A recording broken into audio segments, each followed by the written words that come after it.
আসসালামু আলাইকুম প্রিয় ভাই ও বোনেরা। আজকে আমি শোনাব এক শিক্ষণীয় ঘটনা, যেখানে একজন আল্লাহর বান্দা দূরে বসেই দোয়া করেন, আর সেই দোয়া সাথে সাথেই কবুল হয়। একজন সাহাবী ছিলেন দূর দেশে।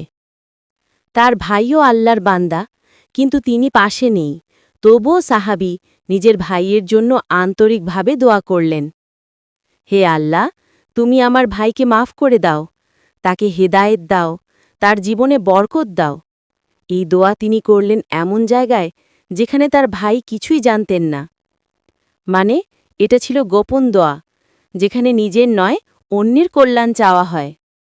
রাসূলুল্লাহ সাল্লাল্লাহু আলাইহি ওয়াসাল্লাম আমাদেরকে শিখিয়েছেন, যখন কোনো মুসলিম ভাই তার ভাইয়ের জন্য গোপনে দোয়া করেন, তখন আল্লাহ একজন ফেরেশতা পাঠান।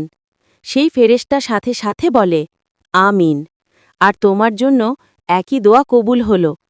ভাবুন তো, আপনি যদি কারো জন্য ভালো কিছু চান, তাহলে ফেরেশতা সাথে সাথে আপনার জন্য সেই দোয়া কবুল হওয়ার ব্যবস্থা করে দিচ্ছে। আমরা অনেক সময় নিজের জন্য দোয়া করি, কিন্তু অন্যের জন্য দোয়া করতে ভুলে যাই। অন্যের জন্য করা দোয়া শুধু তার জন্য কল্যাণ আনে না, বরং আপনার নিজের জীবনেও রহমত আর বরকত নিয়ে আসে। তাহলে আসুন ভাই ও বোনেরা, আজ থেকেই প্রতিদিন কারো না কারো জন্য গোপনে দোয়া করি। হয়তো আপনার অজান্তেই সেই দোয়ার কারণে আপনার জীবনেই বড় পরিবর্তন চলে আসবে। আপনি কি আজ থেকে নিয়মিত অন্যের জন্য দোয়া করবেন?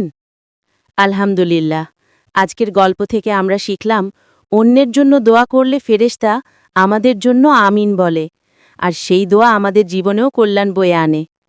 আসুন আমরা সবাই চেষ্টা করি প্রতিদিন অন্তত একজন মুসলিম ভাই বা বোনের জন্য গোপনে একটি সুন্দর দোয়া করতে।